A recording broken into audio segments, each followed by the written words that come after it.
नमस्कार, मी स्वप्ना मराठी रेसिपी पाहुणचार विदर्भाचा या यूट्यूब चॅनलमध्ये तुम्हा सर्वांचे खूप खूप मनापासून स्वागत करते।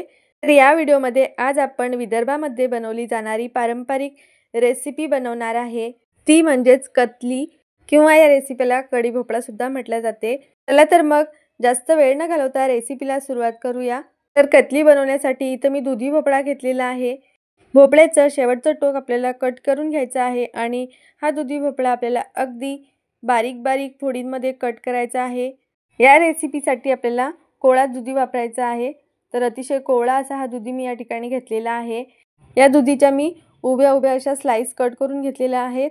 आता बियाचा थोडासा भाग काढून घ्यायचा आहे। दुधी अगदी कोवळा असल्यामुळे यामध्ये बिया अजिबात नाहीये, तरी सुद्धा आपण हा बियाचा थोडासा भाग काढून घेणार आहे। दुधी भोपळा जो आहे तो कापण्याच्या आधीच मी स्वच्छ असा 2 ते 3 पाण्याने धुवून घेतलेला आहे। तर तुम्ही बघू शकता अगदी थोडासा असा बियांचा भाग मी वरच्या साइडने कट करून घेतलेला आहे। आता हा दुधी सुद्धा आपल्याला अगदी बारीक बारीक फोडींमध्ये कट करायचा आहे। तुम्ही बघू शकता अगदी बारीक अशा फोडींमध्ये मी हा दुधी भोपळा छान असा कट करून घेतलेला आहे। आता सुरुवातीलाच हा दुधी भोपळा मी धुवून घेतलेला असल्यामुळे आता आपल्याला कापल्यानंतर धुवायची आवश्यकता नाहीये। त्यानंतर कुकर घेतलेला आहे। कुकरमध्ये हा दुधी भोपळा टाकून घ्यायचा आहे आणि हा कुकरमध्येच आपण दुधी भोपळा शिजवून घेणार आहे। कुकरमध्ये लवकर शिजतो, तुम्ही पातेल्यामध्ये सुद्धा शिजवून घेऊ शकता। त्यानंतर दुधी बुडेल इतपत यामध्ये आपल्याला पाणी टाकून घ्यायचं आहे। साधारण अर्धा ग्लास एवढं पाणी मी यामध्ये टाकून घेतलेलं आहे आणि अगदी थोडंसं मीठ टाकायचं आहे आणि आता कुकरचं झाकण लावून घ्यायचं आहे। गॅसवरती ठेवून आपल्याला फक्त एकच शिटी या दुधीची काढून घ्यायची आहे। खूप जास्त गाळ होईपर्यंत हा दुधी शिजवायचा नाहीये। तर बघा दुधी भोपळ्याची मी मध्यम आचेवरती फक्त एकच शिटी काढून घेतलेली आहे। त्यानंतर गॅसची फ्लेम बंद करून घ्यायची आहे आणि कुकरची पूर्णपणे वाफ गेल्यानंतर दुधी शिजला की नाही ते चेक करायचं आहे। तर अगदी 50% असा दुधी मी कुकरमध्ये शिजवून घेतलेला आहे। तर कढीसाठी आपण तयारी करून घेऊया। त्यासाठी एक छोटं मिक्सरचं भांडं मी घेतलेलं आहे, त्यामध्ये 1 वाटीला थोडं कमी दही घेतलेलं आहे। तर दही जे आहे ते किती आंबट आहे किंवा किती गोड आहे त्यानुसार तुम्ही या ठिकाणी दह्याचं प्रमाण कमी जास्त घेऊ शकता। तर हे दही थोडंसं आंबट आहे चवीला, त्यामुळे मी 1 वाटीला थोडंसं कमीच घेतलेलं आहे आणि यामध्ये पोहे खाण्याचे 2.5 चमचे एवढं बेसन पीठ टाकून घेतलेलं आहे। आता हे दही आणि बेसन पीठ आपल्याला मिक्सरला छान असं फिरून घ्यायचं आहे। तर तुम्ही बघू शकता अगदी छान स्मूथ असं हे बॅटर बनून तयार झालेलं आहे। त्यामध्ये अगदी एकही गाठ किंवा गुठळी आपल्याला ठेवायची नाहीये। आता कढीसाठी फोडणी तयार करून घेऊया।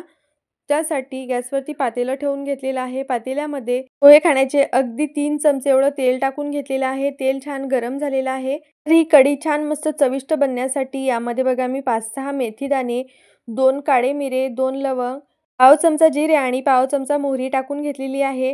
टाकून घेतलेले सगळे खडे मसाले जे आहेत ते आपल्याला छान तेलामध्ये तळून घ्यायचे आहेत, तळतळू द्यायचे आहेत।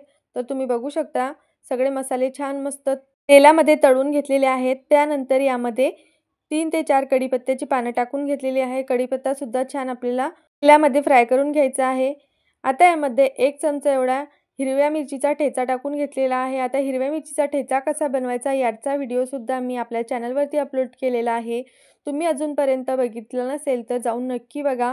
आता फोडणीमध्ये अगदी पाव चमचा एवढी हळद टाकून घ्यायची आहे।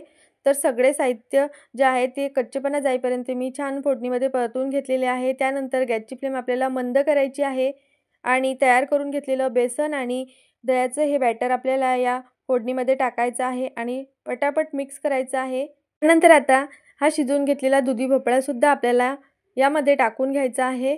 दुधी भोपळा जो आहे तो मी पाण्यासहित यामध्ये टाकून घेतलेला आहे, कारण हे पाणी सुद्धा खूप जास्त पौष्टिक असते। भोपळा शिजत असताना आपण खूप जास्त पाण्याचा वापर केलेला नाही आहे, त्यामुळे सगळं पाणी मी यामध्ये टाकून घेतलेलं आहे। आता आवश्यकतेनुसार आपल्याला कढीमध्ये पाणी टाकून घ्यायचं आहे। तर मिक्सरचं भांडं धुवूनच मी यामध्ये पाणी टाकून घेतलेलं आहे। आता तुम्हाला कढी किती घट्ट किंवा पातळ आवडते त्यानुसार तुम्ही यामध्ये पाणी टाकून घेऊ शकता। त्यानंतर चवीनुसार मीठ टाकून घ्यायचं आहे आणि परत एकदा छान असं सगळं साहित्य मिक्स करून घ्यायचं आहे।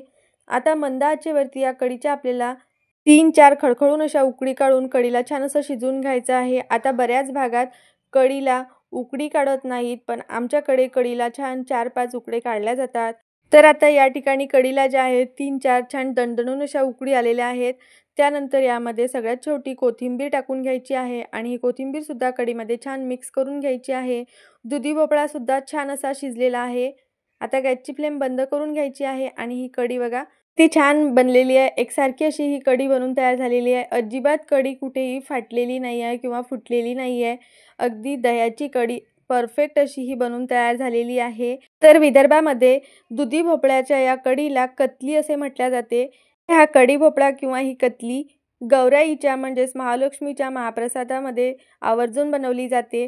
ही चवीला तर अप्रतिम लागते. अगदी भन्नाट चवीची अशी ही कढी किंवा ही कतली बनून तयार होते. चला तर मग तुम्ही सुद्धा अगदी चमचमीत आणि पौष्टिक अशी ही माझ्या पद्धतीने बनवलेली कतलीची रेसिपी एकदा नक्की बनवून बघा. आशा करते तुम्हाला आजची माझी ही रेसिपी आवडली असेल.